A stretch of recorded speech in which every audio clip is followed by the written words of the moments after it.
Dear students, welcome to impressive study मंच।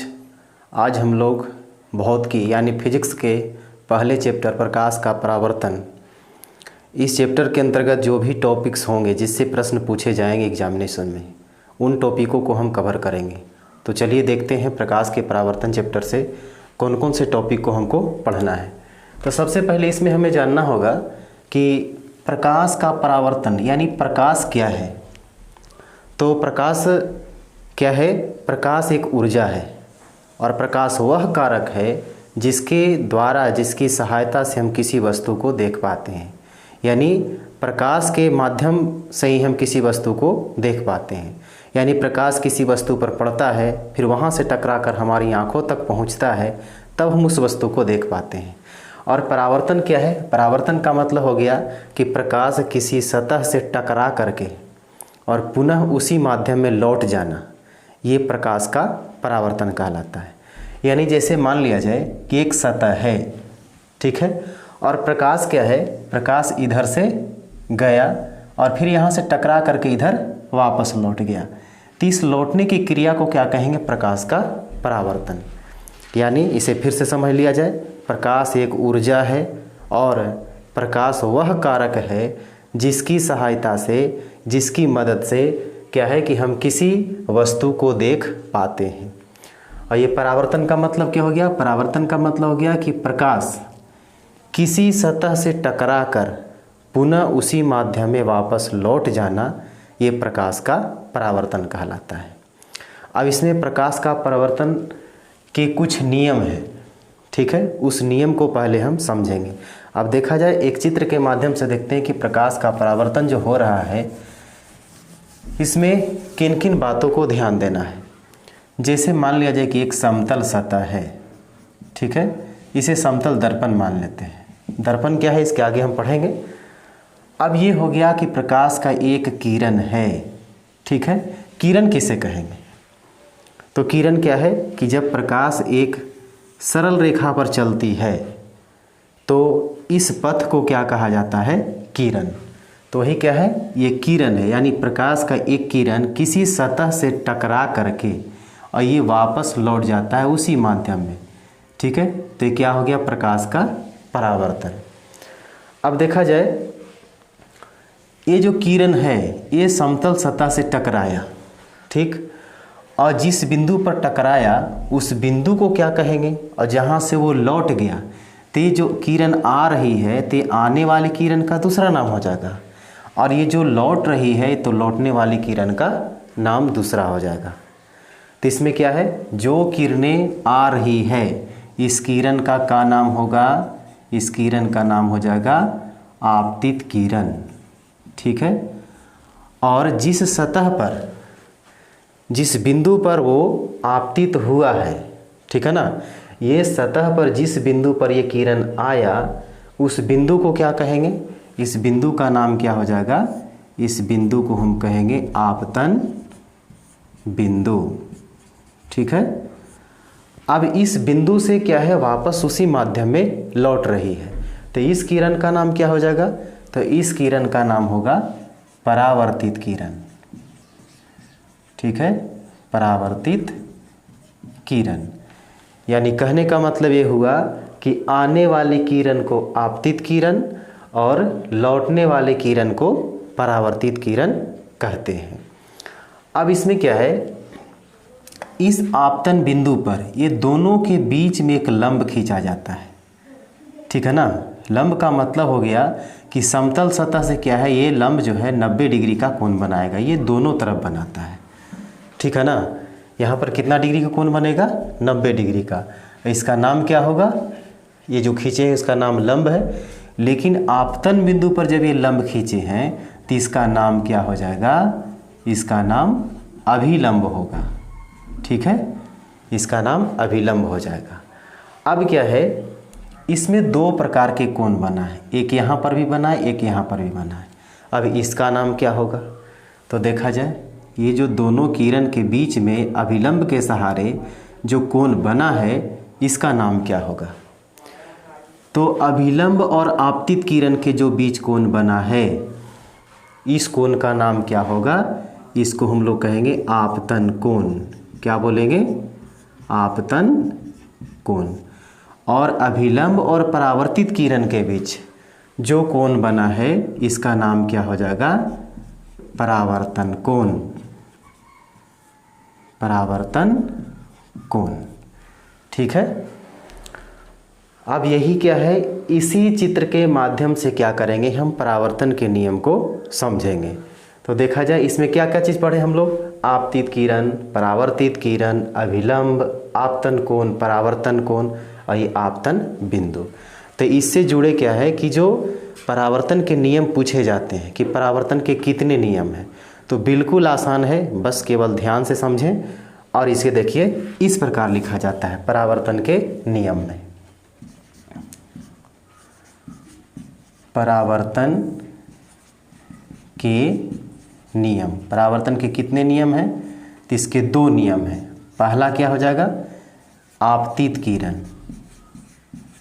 आपतित किरण।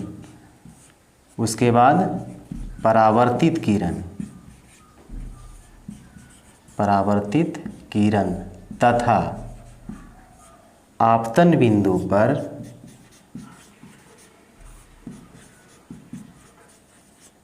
आपतन बिंदु पर खींचा गया अभिलंब। अभिलंब तीनों क्या होता है? तीनों एक ही समतल में होते हैं। ठीक है। अब देखा जाए इसमें क्या है कि जो आपतित किरण है, परावर्तित किरण है और जो आपतन बिंदु पर जो अभिलंब खींचे हैं वो तीनों क्या है? तीनों एक ही समतल में है। याद हो गया?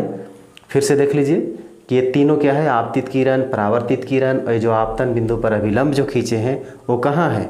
वो एक ही समतल है। परावर्तन का पहला नियम है। दूसरा नियम क्या कहता है कि आपतन कोण, आपतन कोण परावर्तन कोण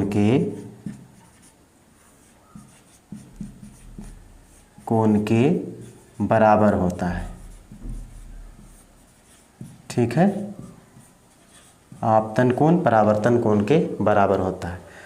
अब इसे ध्यान से समझना है। इसमें एक ऑब्जेक्टिव में क्वेश्चन पूछ लिया जाता है जो इस तरह से है। पहले इसको देख लेते हैं कि आपतन कोण ये हो गया, आपतित किरण और अभिलंब के बीच जो आपतन कोण है ये, और फिर अभिलंब और परावर्तित किरण के बीच जो परावर्तन कोण है, ये दोनों का मान क्या है? बराबर होता है। अगर ये 40 डिग्री है, ठीक है, तो ये भी क्या होगा?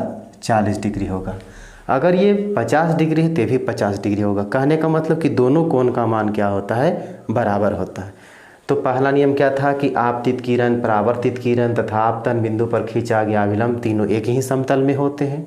दूसरी बात क्या बता रहा है कि आपतन कोण परावर्तन कोण के बराबर होता है। अब ये क्या है?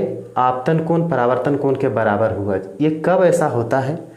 जब देखा जा रहा है किसी समतल सतह पर क्या है, जो किरणें जो हैं वो क्या है? तिरछा पड़ता है। ये किरणें क्या है? ये आपतित किरण ये तिरछा आ रही है, तो क्या होगा? ये तिरछा परावर्तित होगा, है कि नहीं? तिरछा जब समतल सतह पर पड़ा तो तिरछा परावर्तित भी होगा। इसमें फिर क्या है? जो अभिलंब खींचेंगे ना, ये आपतन कोण परावर्तन कोण के बराबर होगा। लेकिन क्वेश्चन इस तरह से पूछ लिया जाएगा कि किसी समतल सतह पर, ठीक है ना, किसी समतल सतह पर आपतित किरण जो है वो सीधा आपतित होती है, सीधा आती है, यानी लंबवत पड़ती है। ठीक है। किसी समतल सतह पर आपतित किरण लंबवत जब पड़ती है तो उसमें आपतन कोण और परावर्तन कोण का मान क्या होगा? तो इसमें क्या हो जाएगा बताइए? तो इसमें देखना है कि आपतन कोण और परावर्तन कोण का मान कितना होगा। ये तो सीधा पड़ा और ये सीधा वापस लौट गया। ठीक है। तो आपतन कोण और परावर्तन कोण का मान क्या होगा? इसमें कोण तो बना नहीं, जब कोण नहीं बना तो इसका मान क्या होगा? 0 होगा। ठीक है। अब इसके बाद क्या है? अब हम लोग किरण तो समझ गए। किरण क्या है कि जिस सरल पथ पर, सरल रेखा पर प्रकाश चलता है उस सरल पथ को क्या कहेंगे? उस सीधी पथ को हम किरण कहेंगे। अब किरण से संबंधित कुछ इस प्रकार प्रश्न होते हैं कि किरण पुंज क्या है, किरण पुंज कितने प्रकार के होते हैं। अब उसको देखते हैं, किरण पुंज क्या है।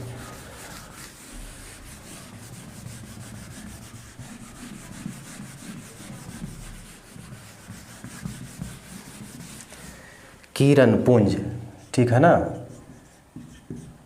किरण पुंज। अब किरण का मतलब तो किरण हो गया, अब पुंज का मतलब होता है समूह, यानी किरणों के समूह को क्या कहेंगे, किरण पुंज कहेंगे। जब बहुत से किरण एक साथ मिलकर के चल रहा है तो यानी उसका समूह है, तो जब किरणों का समूह हो गया तो किरणों के समूह को क्या कहेंगे, किरण पुंज कहेंगे। ये किरण पुंज जो है ना, ये किरण पुंज भी 3 प्रकार के होते हैं। ये पहला का नाम क्या है, पहला का नाम जो है इसका है अपसारी किरण पुंज, अपसारी किरण पुंज, ठीक है।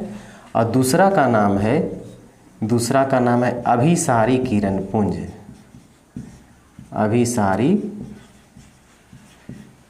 किरण पुंज, ठीक। और तीसरा का नाम है, इसका हो गया समांतर किरण पुंज, समांतर किरण पुंज। अब इसको हम लोग चित्र के माध्यम से समझ लेते हैं कि अपसारी का मतलब क्या हो गया। अपसारी का मतलब होता है वो फैलते जाना, ठीक है ना। और अभिसारी का मतलब होता है एक बिंदु पर मिल जाना। और समांतर का मतलब होता है कि एक दूसरे से समांतर हो करके चलना, एक दूसरे से कहीं मिलता नहीं हो। ये हो गया क्या, समांतर। अभी अपसारी क्या कहेंगे। अब देखा जाए किरण जो चल रहा है, जैसे मान लें कि एक बिंदु स्रोत है जहाँ से प्रकाश निकल रहा है, ठीक है। अब यहाँ से क्या है, जब प्रकाश निकला तो इस तरह से कहता है चारों तरफ ये फैलता चला जाता है, ठीक है ना। जब ये चारों तरफ क्या है कि फैलता चला गया आगे की ओर, तो हो गया अपसारी किरण पुंज, ठीक है। अब इसका जस्ट उल्टा क्या है, अभिसारी किरण पुंज। जैसे मान लीजिए कि उधर से प्रकाश आ रहा है, ठीक है ना, ये सभी किरणें आ रही है और आने के बाद क्या है कि एक बिंदु पर सभी क्या कर रही है, मिल जा रही है, ठीक है ना। एक बिंदु पर सब मिल गया। तो किरणों के वैसे समूह जो किसी एक बिंदु पर मिलती है या कटती है या मिलती हुई प्रतीत होती है, तो इस किरण पुंज को क्या कहेंगे, अभिसारी किरण पुंज। समझ में आया। अपसारी में क्या होगा कि वो एक बिंदु से क्या है कि वह आगे की ओर फैलता चला जाएगा, तो हो गया अपसारी। और अभिसारी का मतलब क्या हो गया कि वे किरण पुंज जो एक बिंदु पर क्या है आकर के आपस में मिल जाती है, तो अभिसारी हो गया। समांतर किरण पुंज किसे कहेंगे, तो समांतर किरण पुंज में क्या है कि वैसे किरण पुंज माने किरणों के वैसे समूह जो एक दूसरे के क्या है, एक दूसरे के समांतर बन करके चलता है, ये कहीं भी एक दूसरे को काटता नहीं है। यानी दो किरणों के बीच में क्या है, दूरी जो है हमेशा बराबर रहता है। जब दूरी हमेशा बराबर है तो एक दूसरे को प्रतिच्छेद नहीं न करेगा। ये हो गया समांतर किरण पुंज। अब इसके आगे, इसके बाद जो है हम अगले वीडियो में क्या है उस टॉपिक पर बात करेंगे, प्रकाश स्रोत। अब प्रकाश स्रोत क्या है, उससे संबंधित क्या है कि कौन कौन सी वस्तुएं जो है दीप्त होती है, माने जिससे प्रकाश निकलता है और जिससे नहीं निकलता है, कौन ऐसे पदार्थ हैं जो प्रकाश को पार करने देता है, नहीं करने देता है। तो इस टॉपिक पर क्या करेंगे हम लोग अगले वीडियो में बात करेंगे। और तब तक की क्या है कि जो चीज़ें बताई गई है, ठीक है ना, जो चीज़ें बताई गई उसे क्या है पूरी अच्छी तरह से कंप्लीट कर लें, ठीक है।